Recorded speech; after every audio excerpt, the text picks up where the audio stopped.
Caros alunos, sejam muito bem-vindos. Meu nome é Flávio Milhomem, promotor de Justiça Criminal, e hoje eu quero falar com os senhores a respeito da Lei número 11.343 de 2006, que todo mundo conhece, é a Lei de Entorpecentes. A intenção é que nos próximos vídeos a gente possa fazer uma análise bem completinha da Lei 11.343, tanto sobre o aspecto material, ou seja, na definição das condutas consideradas criminosas, né, dos tipos penais constantes da Lei número 11.343/2006, mas nós também vamos falar de aspectos processuais da Lei 11.343. Os senhores sabem, o Código de Processo Penal ele é norma geral que se aplica a todos os crimes previstos no Código Penal, mas também aqueles previstos em legislações extravagantes, mas essas mesmas legislações extravagantes elas podem criar normas processuais próprias. E justamente um exemplo de norma penal de legislação extravagante que prevê normas processuais próprias, diferentes do Código de Processo Penal e que, portanto, são consideradas especiais e têm prevalência na aplicação, uma delas é a Lei 11.343, tá? Então, vamos falar sobre os crimes, os tipos penais, normas materiais, portanto. Vamos falar sobre as normas processuais e nós também vamos fazer uma abordagem sobre o ponto de vista da jurisprudência, sempre em comparação em relação ao que está previsto na lei e o que as cortes superiores já decidiram a respeito da aplicação da lei de drogas. Beleza? Vamos começar? Olho na tela, valeu? Bom, Lei de Entorpecentes. A Lei 11.343/2006, ela prevê, senhores, uma série de condutas que envolvem as drogas, né? Não só no que diz respeito ao uso, mas também ao tráfico e outras tantas modalidades, outras tantas condutas que nós vamos ver, tem como ponto comum entre si essa expressão ou esse elemento que são as drogas. E aí eu preciso que a gente esclareça bem o que é droga. Olha só. Droga é toda substância, e aí eu quero conversar com você aqui, ó. Olha para mim aqui. Droga é toda substância que faz com que o cidadão tenha uma percepção alterada da realidade em razão de uma função externa, em razão de um elemento externo, tá? Então, droga ou entorpecente é justamente aquela substância que altera a percepção da realidade.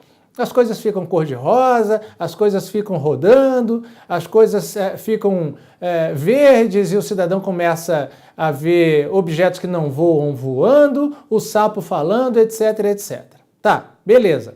Agora, os senhores certamente conhecem drogas que não são proibidas, porque o próprio Estado fomenta a sua comercialização, permite a publicidade nos meios de comunicação e, o mais importante, tributa essas substâncias. E eu estou falando, os senhores sabem, do álcool. O álcool é uma droga, né? O álcool, ele permite uma percepção alterada da realidade quanto maior o grau de ingestão ou a quantidade de álcool que é ingerida.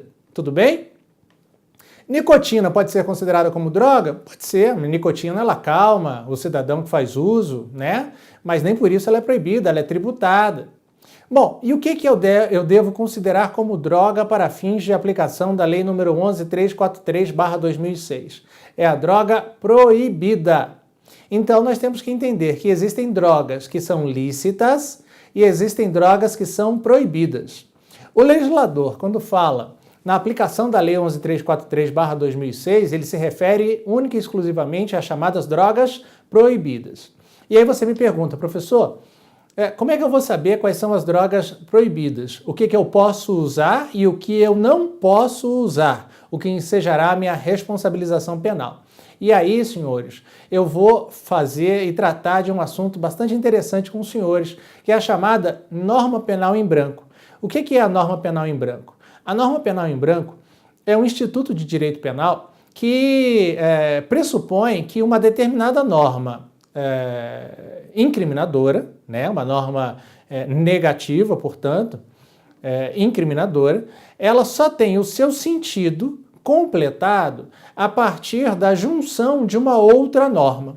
Então, norma penal em branco é aquela que deve ser necessariamente complementada por outra, para daí entendermos qual é o sentido da sua proibição, qual é a extensão da sua proibição.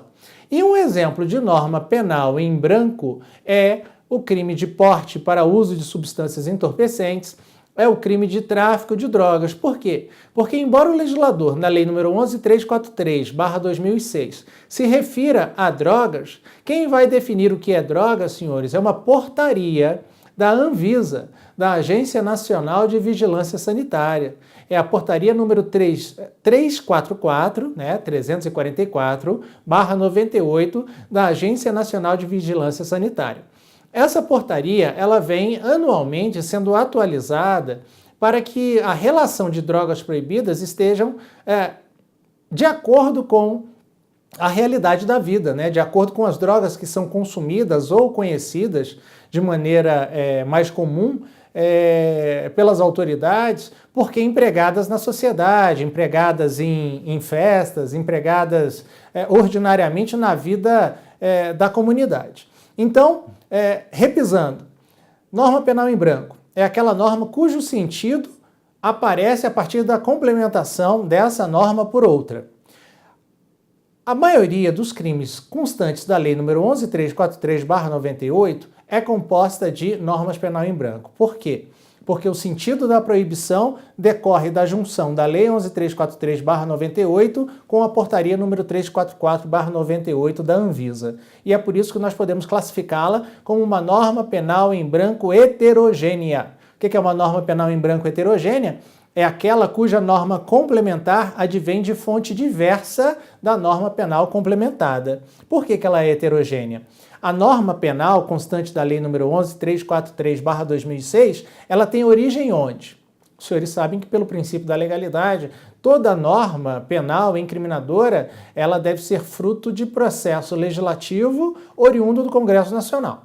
Então, a Lei 11.343, como qualquer outra norma penal incriminadora, o Código Penal, ou qualquer outro diploma legal que contenha normas penais incriminadoras, ele só tem uma fonte legislativa, que é a União, que é o Congresso Nacional. Tudo bem? Beleza. E aí vem a portaria número 344/98, que é a portaria da Anvisa, que descreve quais são as substâncias de uso controlado.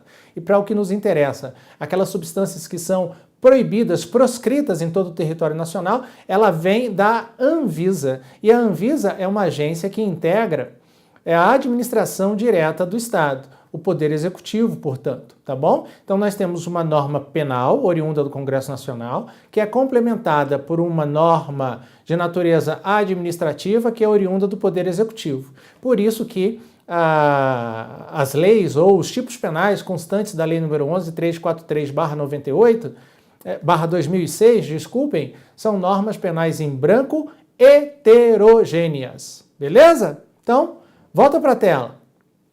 Tá lá, ó. Conceito de drogas. Consideram-se como drogas as substâncias ou produtos capazes de causar dependência, assim especificados em lei ou relacionados em listas atualizadas periodicamente pelo Poder Executivo da União. E aí está aqui a portaria a que eu fiz referência agora há pouco, a portaria número 344/98 da Anvisa. Então, aqui, senhores, é a própria Lei 11.343/2006 que descreve o que é droga e conceitua, dizendo que é aquela substância que gera ou é capaz de gerar dependência. Tudo bem? Esse é o conceito que o legislador dá para drogas. Beleza.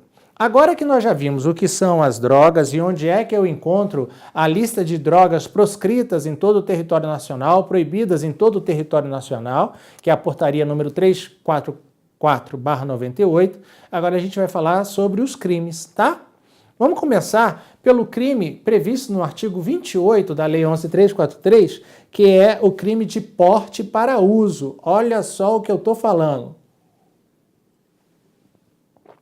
O crime, senhores, é de porte para uso e não simplesmente de usar.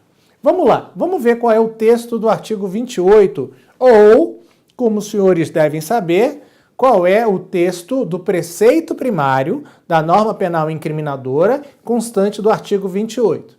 Como os senhores já sabem, E aí eu quero falar com você aqui rapidinho.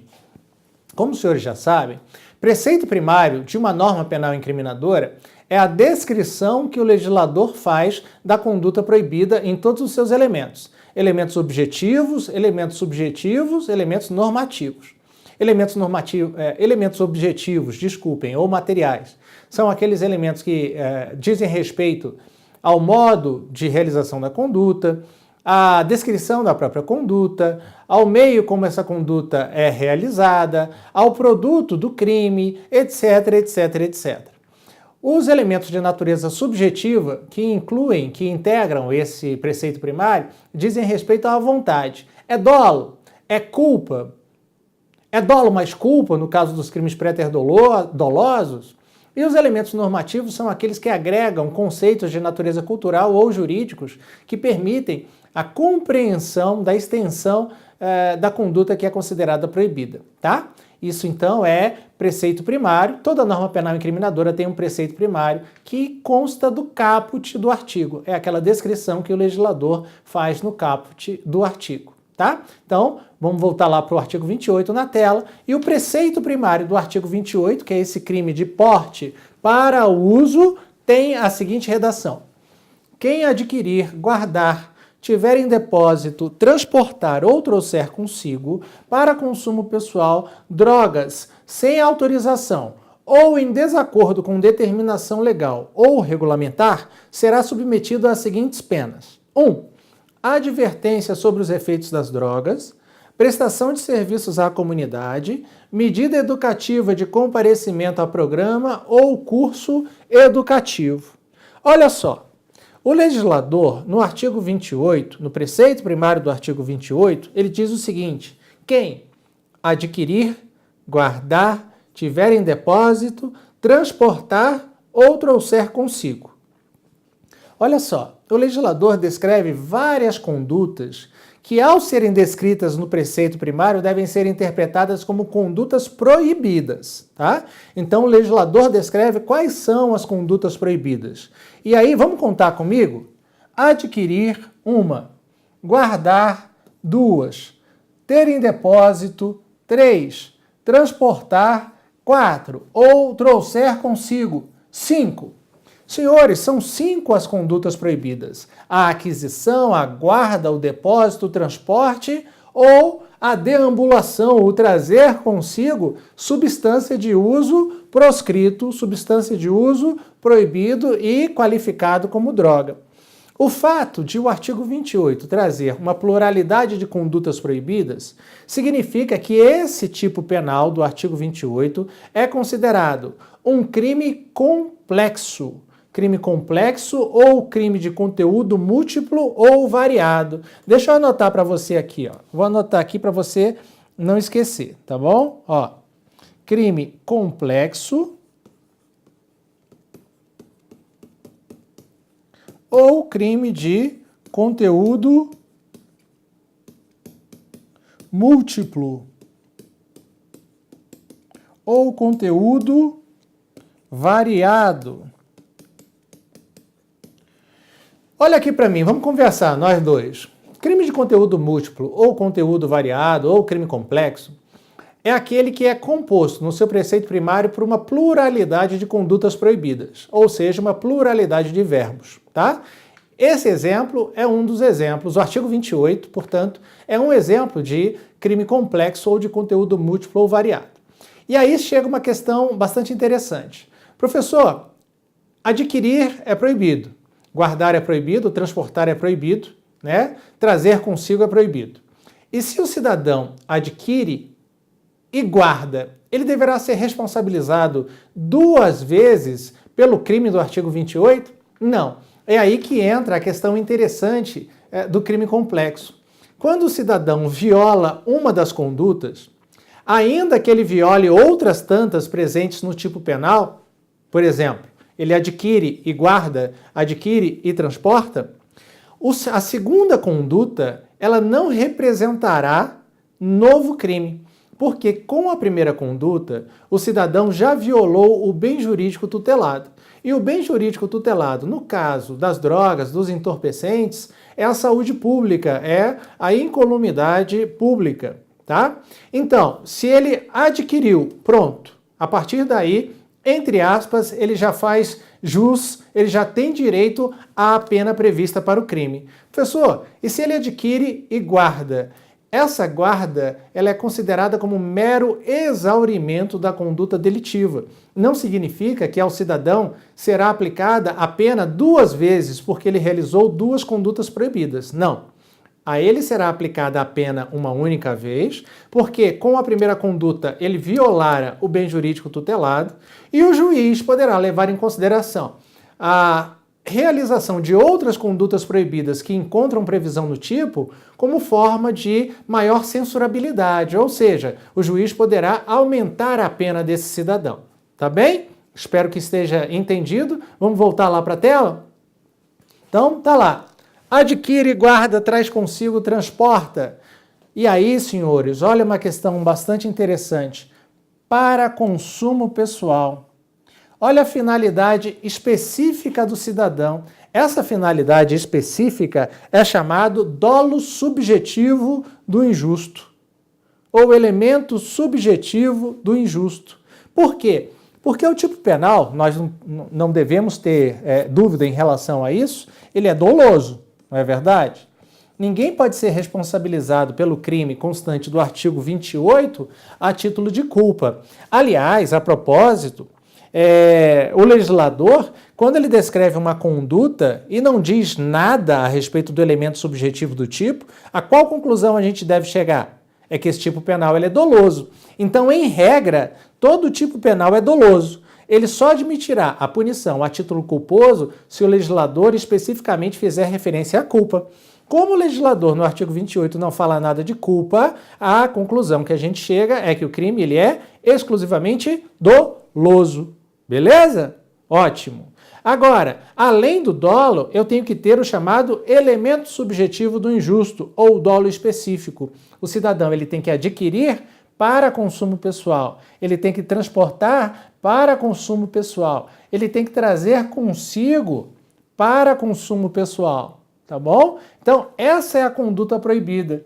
Aquele cidadão que traz uma trouxinha de maconha, que é uma substância proibida, por conter o princípio ativo tetrahidrocannabinol, que é o THC, que encontra previsão na lista de substâncias proscritas da portaria 344/98 da Anvisa, ele estará em curso nas penas do artigo 28. Por quê? Porque ele traz consigo, para consumo pessoal, droga sem autorização ou em desacordo com determinação legal ou regulamentar. Lembra quando eu falei com você a respeito do elemento normativo do tipo? Olha um exemplo aqui. Sem autorização ou desacordo com determinação legal ou regulamentar. É um conceito de caráter ou critério genérico. Professor, quer dizer então que alguém pode portar ou trazer consigo ou adquirir substância proibida se ele tiver autorização? Pode. Sabe aquele caso da menininha que tem convulsão, que entrou na justiça para obter a importação da substância, que é o canabinol, para tratamento de convulsões, e que é cientificamente comprovado como útil para o tratamento desse distúrbio de saúde? Pois é, ele obteve a autorização judicial para essa importação e por isso não poderá ser responsabilizado penalmente. Então, além da droga ser considerada proibida, ela tem que estar em desacordo com determinação legal ou regulamentar. E ao contrário do que muita gente aparentemente pode pensar, esse porte de drogas para consumo próprio, ele é um tipo penal e, portanto, uma conduta proibida.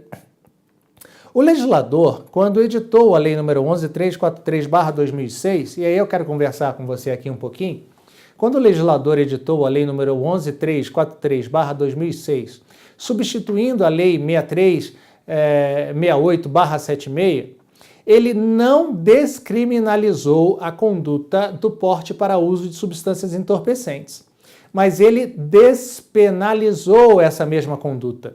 Professor, qual é a diferença entre descriminalização e despenalização? Na descriminalização, o legislador deixa de considerar crime uma conduta que era prevista como tal em norma, a norma revogada. Então, na lei número 6368/76, o crime de porte de substância entorpecente para consumo pessoal, consumo próprio, era uma conduta proibida a qual se previa uma pena privativa de liberdade.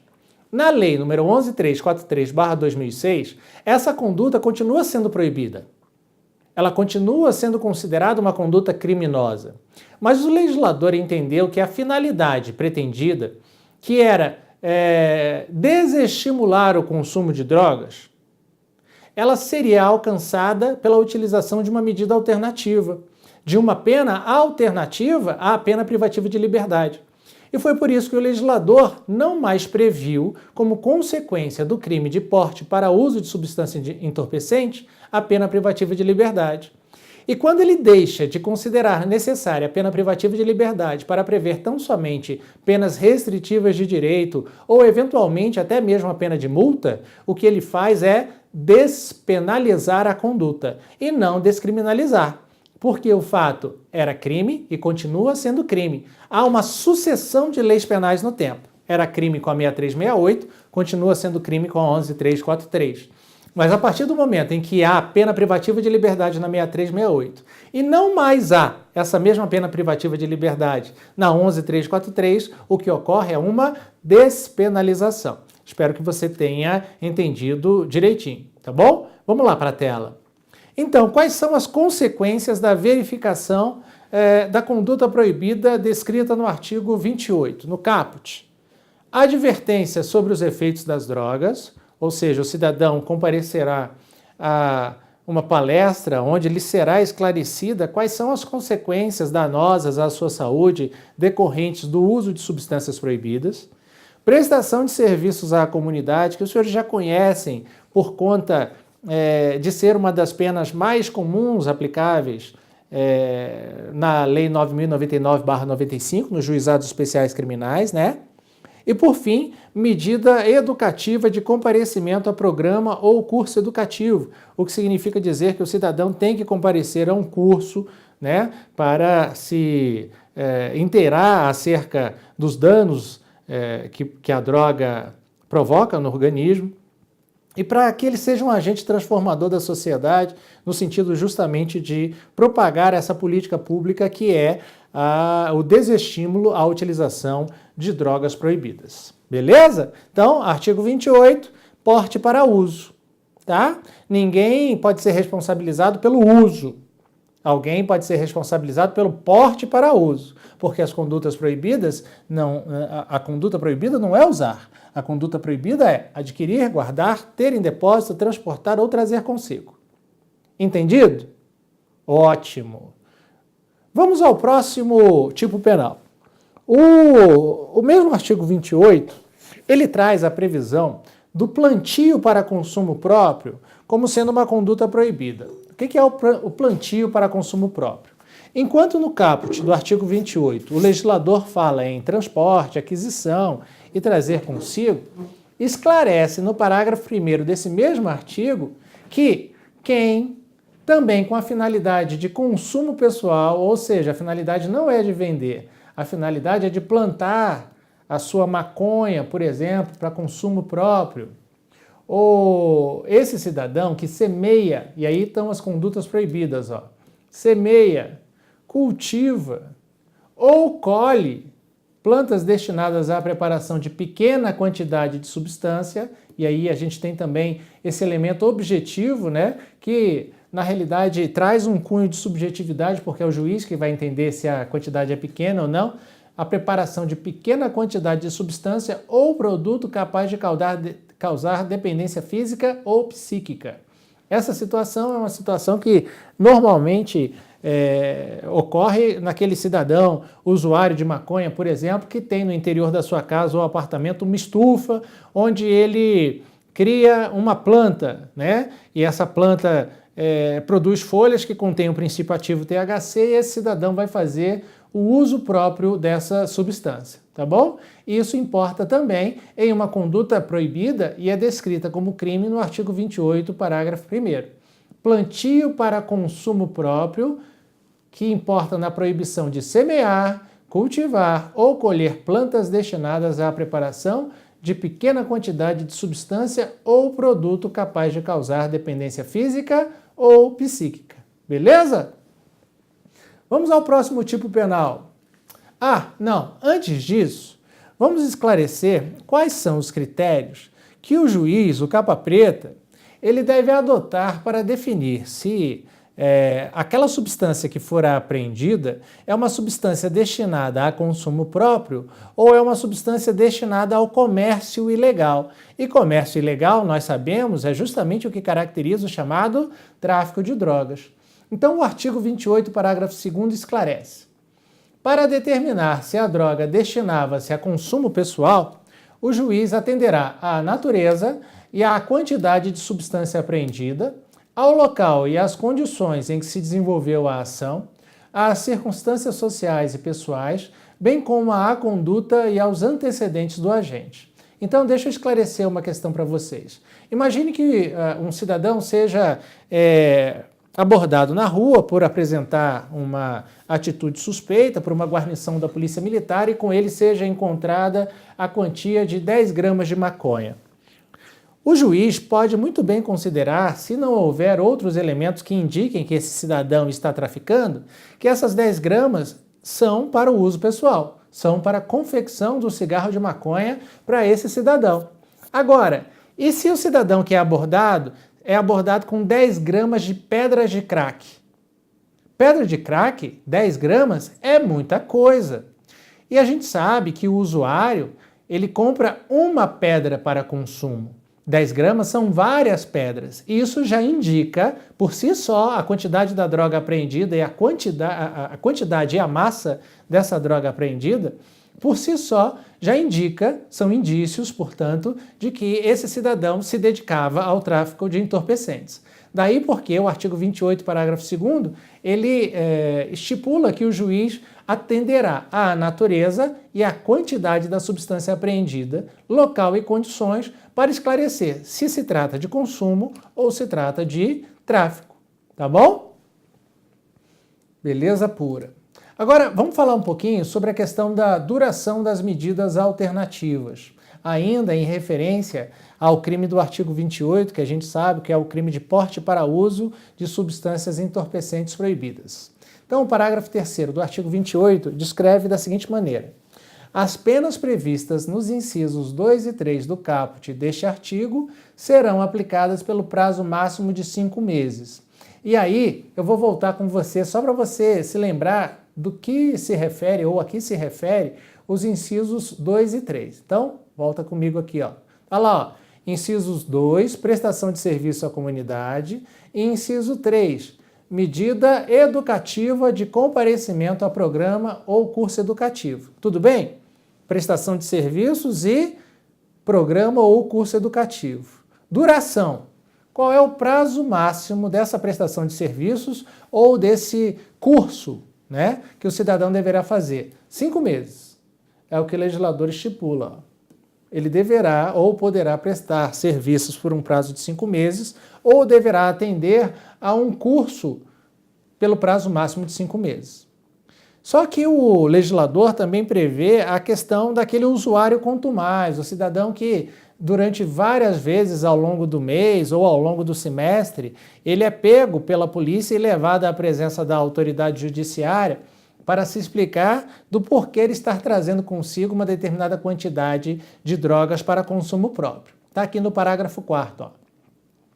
Em caso de reincidência, ou seja, não é a primeira vez que esse cidadão aparece aqui na frente do capa preta, portando substância entorpecente para consumo pessoal, as penas previstas nos incisos 2 e 3, que a gente já sabe do que são, prestação de serviços e curso, poderão ser aplicadas pelo prazo máximo de 10 meses. Ou seja, aquela pena ela pode ser dobrada. Ela pode deixar de ser 5 meses em caso de reincidência para chegar até 10 meses. Beleza?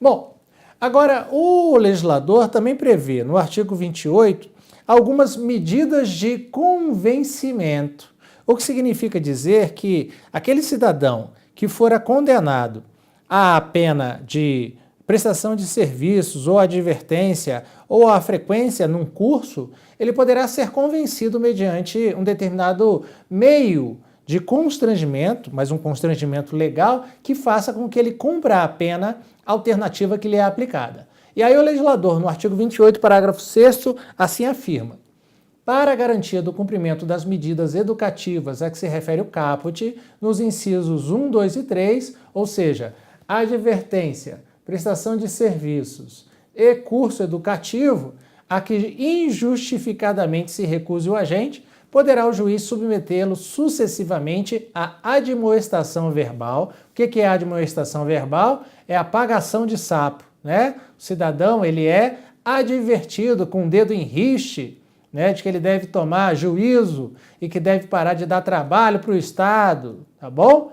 E depois também a possibilidade de aplicação de uma multa. Olha só, se o cidadão ele não é convencido pela admoestação verbal, ele poderá ser convencido pela multa. E nós sabemos que a multa, ela atinge o órgão mais sensível do corpo humano, que é o bolso. É ou não é? É isso mesmo.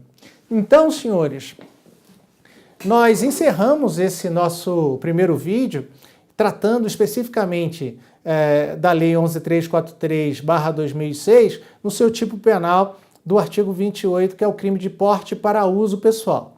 Nos nossos próximos vídeos, nós vamos dar continuidade ao exame dos tipos penais que integram a lei de entorpecentes e também vamos falar sobre os aspectos processuais dessa mesma lei, tá bom? Obrigado, um abraço, até a próxima.